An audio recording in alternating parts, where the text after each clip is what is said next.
Hello, everyone, and welcome back to Reality Bites, the show where we talk about all the greatest hits reality TV shows have to offer us. I'm your host, Jake Schaff, and let's get started. Man, this was another really crazy episode of Survivor tonight. The episodes just keep getting crazier every single week, right when I think we're due for a slow episode. I think I've said this before. They just keep surprising me, and they keep throwing all sorts of crazy stuff into the mix that I never would have expected. And there was so many things happening this episode that even I was having a really hard time keeping track of it all.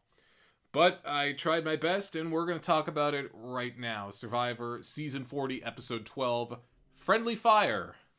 Let's jump into it. So, picking up where last episode left us, Sophie was eliminated from the show, leaving 8 contestants left on Coral Beach. Everyone was coming back to camp with only a select few people really knowing everything that had happened that night. One of the people who was not in on this plan was Ben, who has been hell-bent on getting rid of Jeremy for a really long time, and was really not happy that his plan was once again failed, and that Jeremy is still in the game. Meanwhile, another person really upset with everything was Sarah. And even though she claimed in confessionals that she was trying to keep her cool, that didn't exactly happen, and she had pretty much lost it on her partner, Tony. It was almost as if, like, a grenade was tossed right in Tony's direction, and it blew up directly in his face.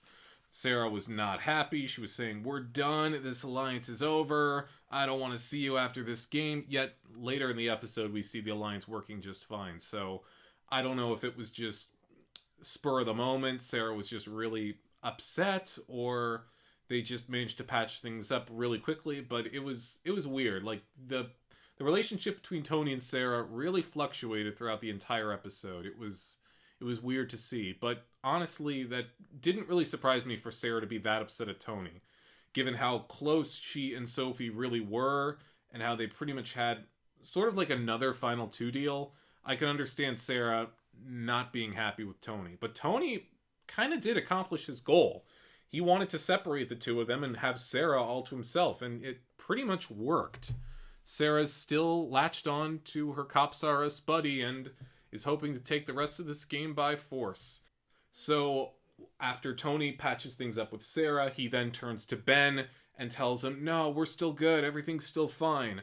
And Ben's really wary of Tony, but as a way for Tony to try and reconnect with Ben, he tells Ben about his immunity idol.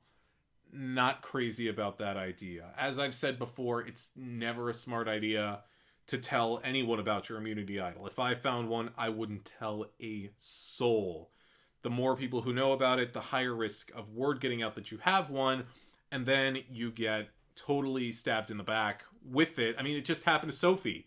I mean, I don't think a lot of people knew that she had one, but still, you don't want to leave with one idol. Or hell, you don't want to end up like James and leave with 2 idols. It always sucks to leave with an immunity idol. It's just a big, giant what if that's left right in your pocket. That always sucks. Oh, and then Tony got totally shit on by like a bat or something right in the middle of the night, which was funny to see. I think it was a bat. It wouldn't have made sense if it was a bird, because I think a lot of the birds would be asleep. But whatever, the day ends and a new day starts in the morning, with Tony trying another contraption or another idea to try to get information from some of the other contestants. So he creates himself a SpyNest. I mean, in Season 1 we had the Spy Shack, huge success. Season 2 we had the ill-fated Spy Bunker, which was just really pathetic. But the SpyNest was really, really smart on Tony's part.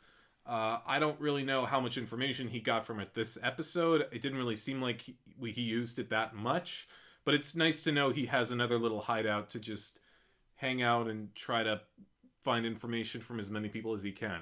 Sarah does know about it, and it seems like it works pretty well. So I'm really excited to see another spy contraption from Tony. I'm hoping we get to see more of it in the episodes to come, and I hope that it works out for him. I hope it doesn't go the same way as the Spy Bunker. And like I said, it seems like the Cops R Us are back on the right track.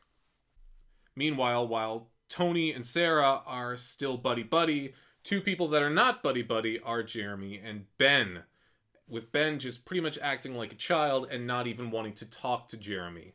So Jeremy's not really keen on working with Ben in the future. Ben's, of course, not keen on working with Jeremy. Animosity grows. Meanwhile, Kim is starting to realize how much of an influence Tony has had in this game, especially in the last few episodes. So she's trying to rally as many troops as she possibly can to try and start a revolution against the new godfather of this game. And Kim is smart to do that, but with trying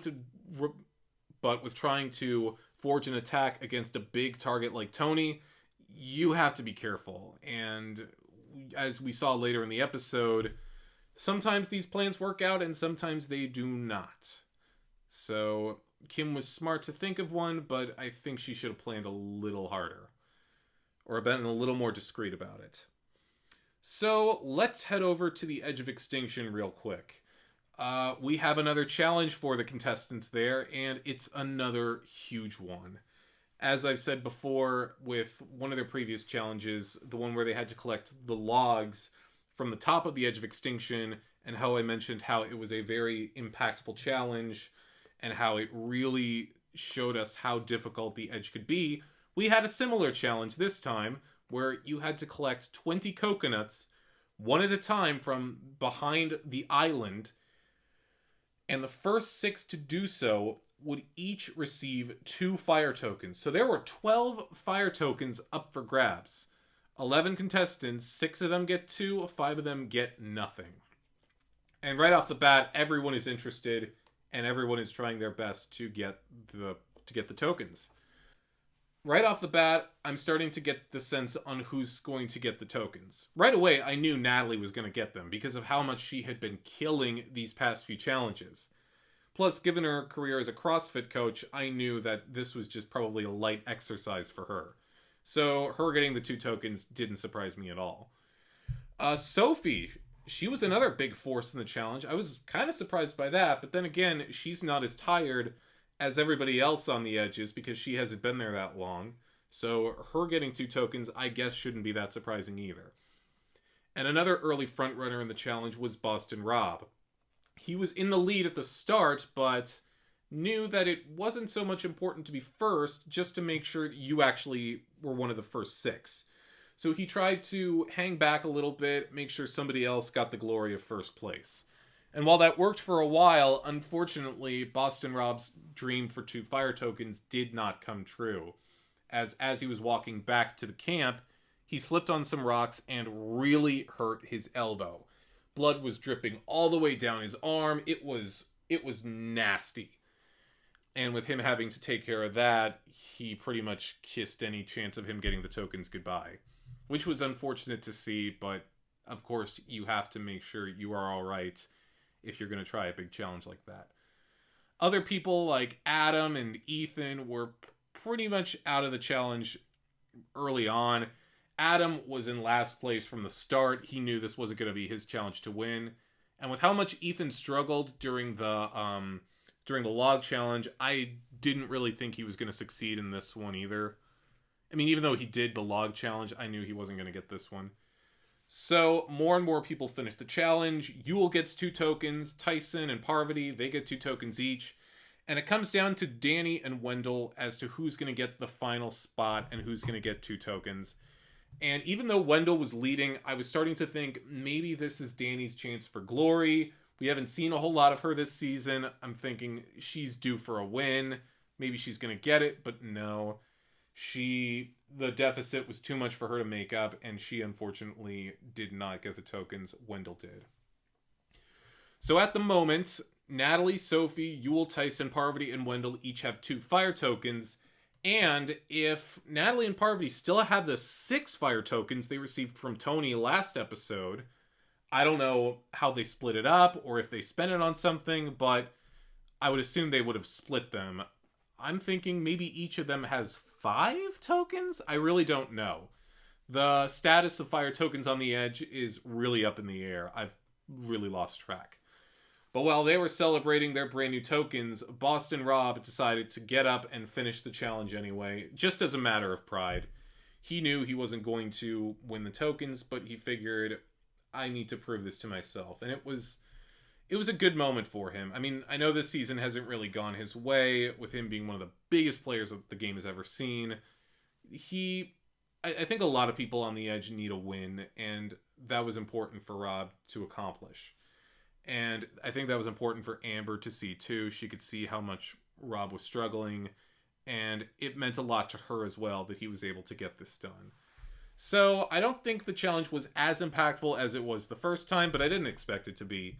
It's still a huge moment for all of them to consider, and I'm happy that this is something that Survivor allows the contestants on the edge to do. And if we ever do see the edge of extinction in a future season, which honestly I kind of hope we don't, but if we ever do, I hope to see this challenge back. It's really a breath of fresh air. So, coming back to camp, everything is still pretty much right where we left it before. Ben and Jeremy still aren't talking. Tony and Sarah are in a weird place. Everyone's arguing with everyone. And that gives somebody like Nick, who's been really quiet lately, that gives him a chance to see some sort of opening to try and make a deal with certain people. So he rounds up Michelle and Denise and Kim and tries to forge some sort of an alliance between the four of them, hoping that it would start to fuel something to get rid of the bigger threats, seeing that his biggest competition in the jury vote would be Jeremy, Tony, and Sarah, wanting to get the three of them going. I don't know if he's really concerned about Ben. But while Nick and all of them are talking, there's another conversation starting to get thrown around by everyone at camp. The possibility of a new immunity idol. With Sophie leaving with an idol in her pocket, that typically means a brand new idol is hidden somewhere in camp. So of course, everyone starts looking, as you would expect. People are searching left and right, up and down, and of all people to find the immunity idol, Ben manages to find it in a tree. And he tries to do it so discreet, and he's talking to Tony. So he tries to do it so discreetly, tries to make sure Tony's not seeing, but Tony doesn't buy that shit for a second. He's like, Ben, I see what you're doing, just pull out the immunity idol. So Ben's kind of forced to show Tony the idol, but I'm thinking it is starting to build some trust between the two of them again. I mean, it's sort of an I got your back sort of thing. Ben knows Tony has an idol, Tony knows Ben has an idol. They're even. So I'm thinking this could mean wonders for the two of them, and this could become a really powerful friendship in the future. Also, quick side note, I was surprised that Ben actually had the strength to lift up Tony and carry him throughout the jungle. As my dad mentioned, he thought Ben was going to go, quote, ass over apple carts and go tumbling throughout the forest. So thankfully that didn't happen, but that would have been very funny to see. So then we cut over to the immunity challenge, and it's a Survivor classic. The infamous challenge of when it rains, it pours. As Jeff explained, this challenge was introduced in Survivor Africa and has been a staple throughout several seasons of the show ever since.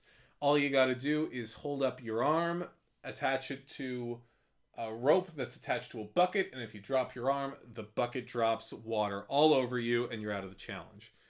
But this one had a bit of a twist, as now you could no longer support the arm that was tethered to the bucket. You just had to let it hang there until you couldn't do it anymore. The original version of the challenge ran for 6 hours until Teresa Cooper managed to pull out the win. But as time has gone on and the challenge has become more and more difficult, the time that the challenge has lasted has become shorter and shorter and shorter. And quick little side note, I was really disappointed that Parvati was not there for this challenge, because she has done this challenge twice before and has won it both times. It would have been really interesting to see her go for a third win on this challenge. That would have been amazing. But alas, that didn't happen, and we had the 8 that we did. But I'm happy we had the 8 that we did. So, Jeff explains that there's another element to this challenge, in that 2 people will win immunity, the last man and the last woman, and that each of them will receive 2 fire tokens. So once again, trying to throw out as many fire tokens as he possibly can. Everyone latches into the buckets, and the challenge has begun. And as has also become a popular feature of this challenge in the past, Jeff usually tempts the contestants with food items to try to get them off of their podium. And already, once the challenge even starts, Ben is already asking Jeff if he's going to bring out an item. And Jeff's like, nah, not yet. It's a little too early. But Ben's like, man, I would totally jump down for some peanut butter and cookies. That would really hit the spot. Everyone's talking about food, but Jeff's standing his ground and not bringing anything out quite yet. The challenge lasts we're about 5 minutes into the challenge, and out of nowhere, people like Jeremy and Ben are dropping out. All of a sudden, leaving Nick and Tony to face off for the male immunity. And Michelle also drops from the... Oh, wait. No, I'm sorry. Sarah. Sarah also drops from the challenge early. And the five of them are just chilling until Jeff does, in fact, bring out peanut butter, chocolate, cookies, and milk, which he said he was going to bring out anyway, without even if he hadn't asked Ben. And that sucks for Ben. He was hoping to see that, and he can't even get a bite because he already dropped out of the challenge. So, of course, Jeff's hanging out the offer for anyone to take it, and people start dropping almost immediately. And here's the thing about temptations. I mean, they could be amazing because you haven't had food in a while, but you really have to keep your head in the game for challenges like this.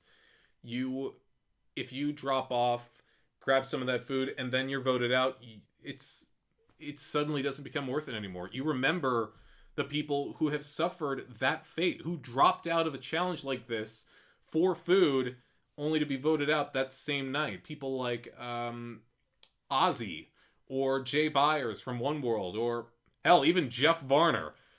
Remember the days when the biggest moment Jeff Varner ever had on Survivor was quitting a challenge for peanut butter and then being voted out that night? Anyway, Kim, Michelle, and Nick, all three of them drop out of the challenge, which means that Denise and Tony both win immunity. This was Denise's second win of the season and Tony's third win in a row, which of course foils Kim's plan to get rid of Tony that night. Plus, Tony also promised Nick he would give him a fire token if he let him win the challenge. So there was at least a little silver lining for Nick, but even he knew he had made a mistake when he dropped off. I think as he had explained, he knew his arm was giving out and just wanted to make sure he got some food. So, I mean, if you know you're not going to last in the challenge, sure, grab some food. But if you really think you can hang on and stand the test of time, do it. Because, as has been proven on Survivor time and time again, you never know when your last day is going to be. And some cookies and peanut butter might sound great, but they're really not going to be worth it if you lose out on $2 million. So Denise and Tony each have immunity. This really didn't affect Denise that much, but with Tony immune, that leaves everyone scrambling because now they have to think of a new idea. And in the back of my mind, I'm thinking, well, why don't you just target Sarah? But people are pretty close with Sarah, especially Kim. She doesn't want to get rid of her. So instead, they're just going back to their original plan to get rid of Jeremy. And I swear to God, Jeremy is becoming kind of like Adam was earlier in the season, where every episode his name was being brought up for elimination, and every episode he managed to skate by and survive. It's pretty amazing that that happened, and I don't know if this streak is going to continue for Jeremy. It didn't really work out for Adam, so I don't know if it's some sort of curse, but we'll have to wait and see if this will ever stop for Jeremy, or if his name's just going to be brought up every single day until the final tribal council. So Jeremy's name is brought up for elimination. Word is going around to everyone. Ben is, of course, really happy to target Jeremy, as he's wanted him out forever. But, of course, a new plan starts to arise from the ashes. As Tony now as Ben told Tony that his name was being brought up by certain people, Tony now starts to become really fearful that Kim is too big of a threat to leave in the game, as he realizes if they send home Jeremy, that Denise, Kim, Michelle, and Nick will have the numbers. So wanting to prevent that from happening, he tries to forge a plan to instead get rid of Kim, thinking that with Kim gone, Jeremy is likely to stay with him, Sarah, and Ben, and they have the numbers still. Not to mention the fact that Tony and Ben each have 2 idols between them, and that could be very, very valuable as this game continues on. So Tony wants to target Kim, but Ben's not really into the plan. Kind of like Jeremy was a couple weeks ago, Ben is just really stubborn and really dead set on trying to stay with the plan and get rid of Jeremy. I don't know. I wasn't sure if that was going to work out. I really wasn't sure if Ben was going to give in or help out Tony. I really didn't know. So Jeremy knows his name is being brought up for elimination, but Michelle doesn't want to get rid of Jeremy because they've been close ever since the first day, and she's trying to think of some way to keep him in the game. So then she brings out her 50-50 coin. She gives it to Jeremy, figuring it's a 50-50 shot at immunity for the night.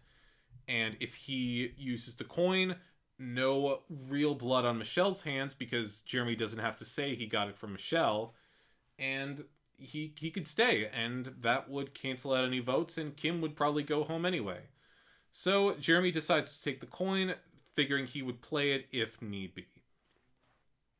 So everyone goes to tribal council.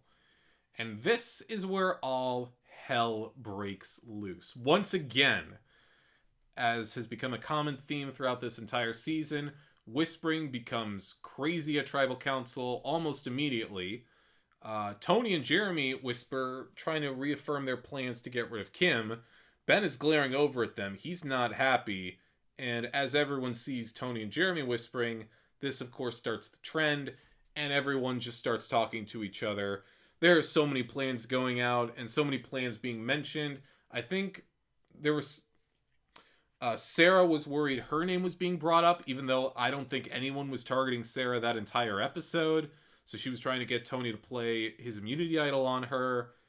Nick's trying to make sure he's in on the plan. Denise, Kim, everybody. It gets so crazy that Jeff starts doing color commentary on the whole thing. He turns into John Madden and is commentating what each of the contestants were doing. And it was pretty funny to see. And this goes on for so long. And Jeff even asked the question, when would it end for somebody? Would they just keep going until somebody just said stop? And it turns out, yeah, it did go until somebody said stop. Denise said stop. She was tired of all the talking, and she just wanted to get on with the vote. And after all that mayhem, I really had no idea what was going to happen. And I thought that was just going to be it before the votes were read. The votes are cast, and I didn't know if any advantages were going to be played, if Tony or Ben was going to play their idols, or if Jeremy was going to play his coin. Well, Tony tries to think for a moment, and he offers Sarah his immunity idol to save her, but Sarah instead says no, which might be the first time to my knowledge anyone has ever rejected an immunity idol. I don't know. If somebody ever thinks of a time that's happened in the past, let me know. But Sarah decides that she's not in any danger that night and tells Tony to hold on to it. If that was the case, I really wouldn't have mentioned anything, because now Tony just admitted to every single person in the game that he has an immunity idol, which is not smart. But he can just play it next episode. He kind of has to play it next episode anyway, just to get it gone, because he would be really dumb to hold on to it and then be voted out. And after that's taken care of, Jeremy then whips out the 50-50 coin. But right before he plays it, he starts second-guessing himself. Looking back to Tony to make sure they're good, Jeremy decides to take a risk and not play the coin. So many advantages were brought up, and none of them were played. Tony and Ben each still have their idols, Jeremy still has their coin, and all three of them ended up making a really smart decision, because none of them needed to play their advantages, as Ben decided to jump ship with Tony and get rid of Kim. So with that, with a vote of 5-3, Kim Spradlin-Wolf was unfortunately voted out tonight on Survivor and was eliminated, sent to the edge of extinction. It was a smart move on Tony and Sarah's part, because even though Jeremy could potentially be a big jury threat in the future, the time to get rid of him will eventually come. Plus, it wouldn't make sense for them to get rid of Jeremy and then for a whole new alliance to suddenly go after Tony, Sarah, and Ben. Even though they do have 2 immunity idols and they maybe could have lasted one more elimination, there was still such a big risk that things weren't going to work out. So I ultimately think Tony did make a smart move in getting rid of Kim, because this reaffirms his allegiance to Jeremy and Ben, and he doesn't have to double cross anyone. So Kim is blindsided, and she decides to bequeath her 3 fire tokens, 1 to Michelle, 1 to Sarah, and 1 to Denise. Girl power. We'll see if that works out. So Kim heads to the edge, and real quick, let's just throw up a little chart showing how many fire tokens every contestant has at the moment. Right at this time, Ben currently has 0 fire tokens. Jeremy and Michelle each have 1. Tony, Nick, and Sarah each have 3, although it's possible Tony did repay his debts to certain people, so I don't know if he still has 3 or if he only has 1. I'm not sure. But the big story right now is that Denise has 6 fire tokens, which I think may be the most anyone's had this entire game. As I said last week, people have been sleeping on Denise when they really shouldn't be. And I think if Denise continues to play her cards right and fly under the radar, if she gets to the end, I really think Denise is going to win this game. And you know what? I kind of hope she does. Because at the start of this season, I thought for sure Denise was going to be one of the first few contestants out. But she has surprised me ever since day 1. And I've been really pleasantly surprised by her this season. And I think if she wins this season, it would be such a shock, but such a pleasant shock. So I'm rooting for her. So that's going to do it for this episode of Reality Bites. Next week on Survivor, it's 2 hours, and it's the last episode before the finale. With 7 contestants left on the beach, everyone is starting to go stir crazy, and who knows, we could have some major plays this episode. I'm sure advantages are going to be thrown out. Who knows if somebody's actually going to spend their fire tokens on something. I don't know. It looks like it's going to be amazing, and I can't wait for it. And I'm really excited to see how this season is going to end. But for now, I have to stop here. Thank you guys so much for tuning into this episode. This has been Reality Bites, and this has been Jake Schaff signing out. I will see you next time.